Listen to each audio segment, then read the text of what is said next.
إن المسلمين والمسلمات والمؤمنين والمؤمنات والقانتين والقانتات والصادقين والصادقات والصابرين والصابرات والخاشعين والخاشعات والمتصدقين والمتصدقات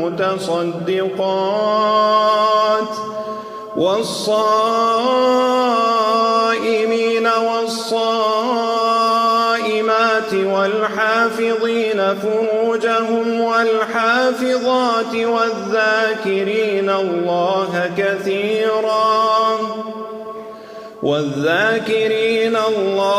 كثيرا والذاكرات أعد الله لهم مغفرة وأجرا عظيما.